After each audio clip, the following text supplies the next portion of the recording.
um padrão já verificado na literatura que conforme o país ele avança, né, na sua industrialização, essa forma de tem uma relação em forma de U invertido entre a participação do setor industrial no PIB ou no emprego e a renda per capita. Em estágios iniciais da industrialização, a participação no PIB é menor. Em estágio intermediário, ela aumenta. O Roderick fez uma medida que em torno de mais ou menos $20 mil em paridade de poder de compra de 2016. Hoje daria uns $22 mil. A indústria atinge seu pico em torno de 20% e depois ela cai. Famílias que têm um orçamento baixo tendem a consumir produtos industriais mais básicos, alimentos, bebidas, vestuário, minerais não metálicos ligados à indústria de construção, de residências. Famílias que têm a classe média já consome carros, já consome troca de carro todo ano, compra celulares, compra produtos eletrodomésticos, tem uma TV no quarto, outra TV na sala, outra TV no quintal, enfim, no puxadinho, né? Então a indústria tende a aumentar a sua parcela nesse período intermediário. E estágio final, famílias de alta renda tendem a gastar uma parcela maior da sua renda com viagens, hotel, restaurante, diversão. O setor de serviços torna-se mais importante, serviço de informação. E esse gráfico ele mostra a nossa curva de U invertida. Essa linha aqui, preta, pontilhada, tem uns pontinhos.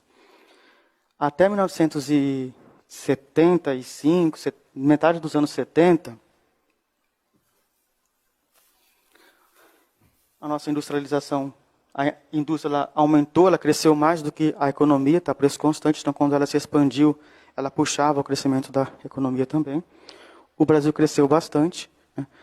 E durante a segunda metade dos anos 70, a indústria cresceu no mesmo ritmo da economia total, mas a base industrial ela cresceu muito, né? Que o segundo PND foram implantados alguns setores que o Brasil não tinha, tinha uma base muito incipiente, como química, petroquímica, por exemplo.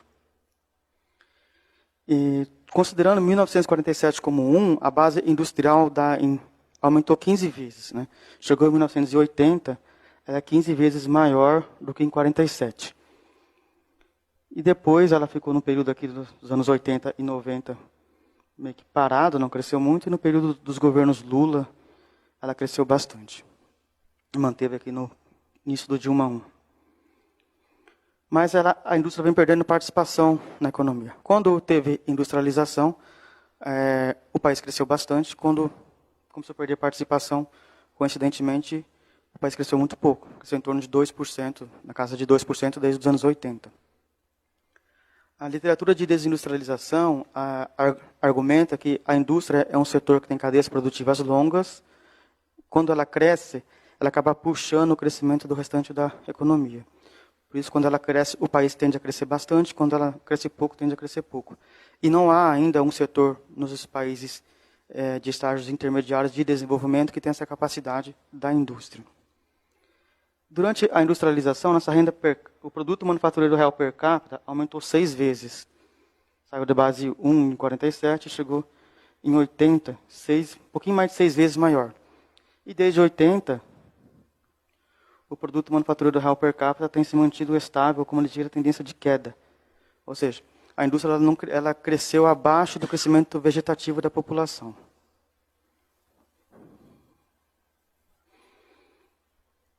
Esse gráfico é bem interessante. Ele mostra aquela curva de invertida do Brasil, lá no canto em laranja, né?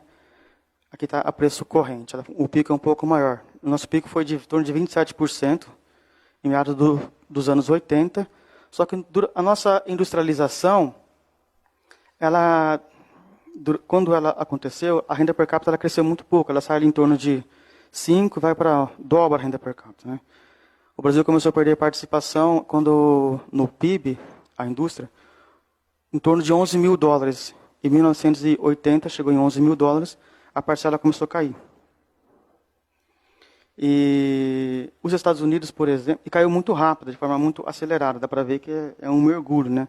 Não uma curva de invertida, parece um V invertido, né?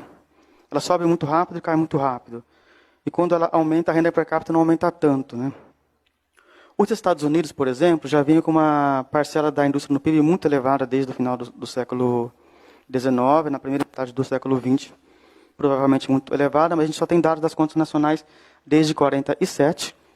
E nesse período, até 1968, aqui mais ou menos é 1968, eles começaram a perder participação, em torno de 23 mil dólares per capita. E note que hoje os dois países têm a mesma parcela no PIB, em torno de 11%, só que os Estados Unidos perderam participação no nível de renda per capita muito mais elevado, superior àquele nível de renda per capita da armadilha da renda média, e perdeu muito mais vagarosamente, foi uma desindustrialização muito mais administrada, não foi um mergulho como no Brasil. Principalmente, e durante isso, a renda per capita aumentou muito, ela sai de 23 e hoje está em 60. A do Brasil ela sai de 11 e paramos em 15. Nesse período, eu argumento que os setores mais tecnológicos, eles começaram a perder participação num nível mais tardio do que no Brasil. No Brasil foi muito cedo, desde 80, os setores mais tecnológicos começaram a perder participação no PIB, e os setores de menor tecnologia já começaram a perder participação, alguns deles nos anos 70, como têxtil, vestuário. E nos Estados Unidos, esses setores foram responsáveis por segurar um pouco essa queda e por aumentar a renda per capita, né? Setores mais baseados em inovação. E no Brasil isso não aconteceu. Esse gráfico é impressionante, ele mostra a distribuição do emprego no Brasil de 40 a 2015. Em 1940, o Brasil era um país predominantemente agrário, mais de cerca de 2/3 da força de trabalho estava no setor agropecuário. Tá? E foi fazendo uma transição. Note que a indústria de transformação é esse daqui em cor azul. Tá? Ela sai de 7,4% em 40, chega em 80 em 16,1%. A gente mantém esse 16,1%, 16,2% em 86 no cruzado. E depois a gente perde muita participação. Muito não, que ela nem cresceu muito, né? Hoje está em torno de 12% em 2015. E parece que no período de industrialização, a indústria absorveu pouca mão de obra. Houve uma transferência, praticamente, da agricultura direto para serviços. Passou um pouquinho para a indústria de construção e para a indústria de transformação, mas muito pouco. A nossa industrialização absorveu pouquíssima mão de obra, comparativamente aos países desenvolvidos. Não parece aqueles jogos de Lego, que essa peça aqui, ela encaixa cá de baixo, essa parte de serviços com agropecuária, né? Um é o espelho do outro, só está invertido. Houve uma transferência automática. Isso daqui também deve ter jogado um papel importante na nossa desindustrialização. Em 80, a gente alcançou 16% do emprego, né? Nos Estados Unidos, por outro lado, tem dados desde 29 a 2017.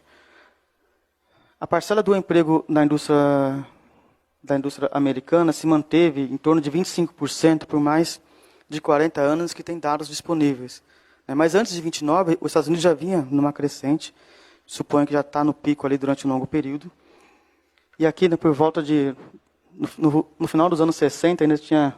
Aqui. No final dos anos 60, ainda tinha mais de 25% de parcela do emprego no emprego total, era industrial. E já tinha superado o nível de renda per capita aqui de 20 mil dólares. E depois ele cai bastante, hoje está menor que 10%, está em 9%, alguma coisa assim.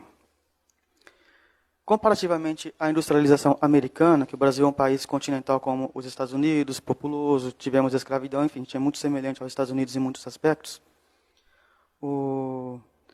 eles conseguiram manter a parcela industrial num nível elevado por um longo período, por várias décadas.